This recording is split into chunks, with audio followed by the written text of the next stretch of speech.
Hello friends, आज का हमारा टॉपिक है संख्या और संख्या पद्धति।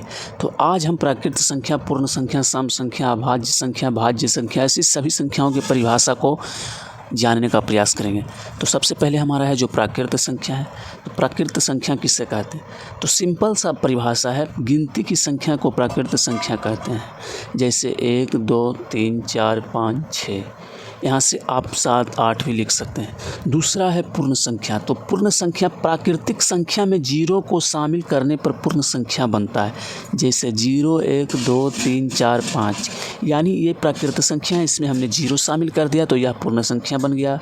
तीसरा हमारा है सम संख्या। सम संख्या वैसी प्राकृत संख्या जो 2 से पूर्णतः विभाजित हो जाए, सम संख्या कहलाता है। जैसे 2, 4, 6, 8, यानी इसे 2 से काटेंगे आराम से कट जाएगा।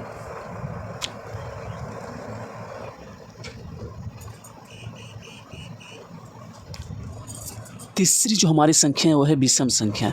वैसी संख्या जो 2 से विभाजित नहीं हो उसे विषम संख्या कहते हैं। जैसे 1, 3, 5, 7, 9, ये संख्या जो है वो 2 से विभाजित नहीं है तो इसे हम विषम संख्या कहते हैं। पाँचवा है हमारा भाज्य या संयुक्त संख्या। भाज्य या संयुक्त संख्या या ऋण संख्या भी इसे कहा जाता है। तो अब देखें, वैसी प्राकृत संख्या जो एक और स्वयं के अलावा किसी भी दूसरे संख्या से विभाजित हो जाए तो भाज्य संख्या कहलाती है। यानी कि एक और स्वयं के अलावा किसी और संख्या से विभाजित हो जाए तो उसे भाज्य संख्या कहते हैं। जैसे यहाँ पर 4 है, 4 1 और 4, यानी एक और स्वयं से भी विभाजित है, इसमें 2 से भी विभाजित है, तो यह संख्या हो गया भाज्य संख्या। अगला जो हमारा संख्या है वो है अभाज्य संख्या, असंयुक्त संख्या या ऋण संख्या। तो वैसी संख्या जो एक और स्वयं के अलावा किसी और संख्या से विभाजित नहीं हो अभाज्य संख्या कहलाता है। माने कि वैसी संख्या जो एक और स्वयं से ही विभाजित हो तो उसे ही अभाज्य संख्या कहते हैं। जैसे 2, 1 और 2 के अलावा किसी और से विभाजित नहीं है। 3, 1 और 3 के अलावा किसी और संख्या से विभाजित नहीं है तो यह इसी संख्या को हम अभाज्य संख्या कहते हैं।